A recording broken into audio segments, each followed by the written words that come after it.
YouTube, this is Kate, coming at you with my inaugural video. There are a lot of games that I considered for first place on my to-do list, but in the end I think I'm best off addressing the analytical field day that is Infinite Fall's indie gem, Night in the Woods.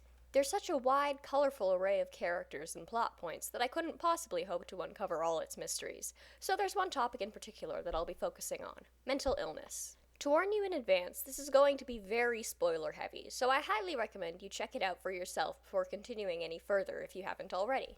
In Night in the Woods, you play as a 20-year-old anthropomorphic cat named May Borowski, who's just dropped out of college, been there, done that, girl, and returned to her failing hometown of Possum Springs to live with her parents. Right off the bat, no pun intended, there is a sense that all's not quite right in May's world or in her head. She refuses to open up about her reasons for coming home and begins experiencing strange, vivid dreams within days of her return.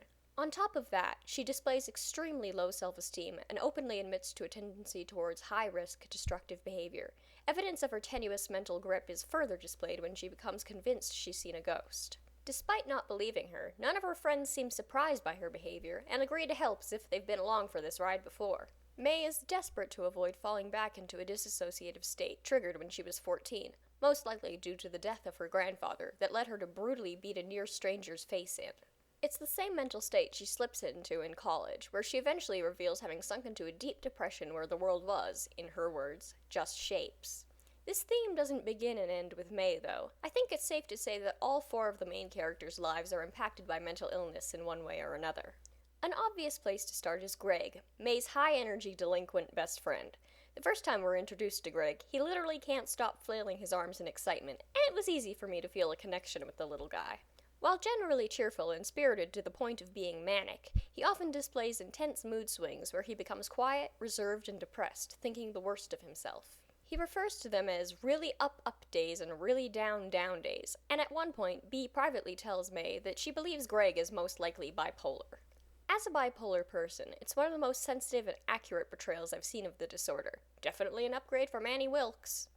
Next is Bee, who was May's best friend in elementary school before they drifted apart in junior high. While not necessarily mentally ill by nature, Bee has a hell of a lot to be depressed about, having lost her mother to cancer 2 years ago. Her widowed father, who most definitely suffers from chronic depression, has left all the responsibility for their hardware store on her, leaving her to do his work and that of several employees. She's had to abandon her dreams of going to college, and frequently attends parties under the guise of a student as a form of escapism. I believe Bee's string of misfortune was more than enough to put her in the depressed state we find her in at the beginning of the game.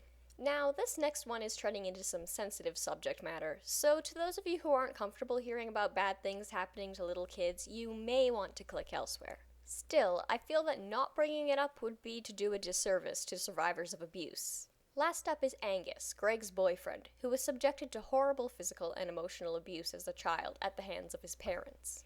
Angus seems generally grounded and stable, but it's hard to imagine that the extent of the abuse he endured didn't leave him with some form of PTSD. It shaped who he is as a person, from his spiritual beliefs, or lack thereof, to his methods of coping with stress, and more than once he cites Greg as being the thing holding him together in social situations.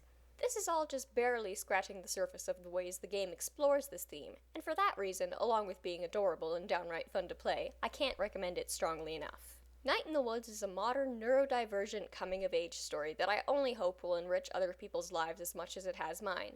Until next time, keep on gaming!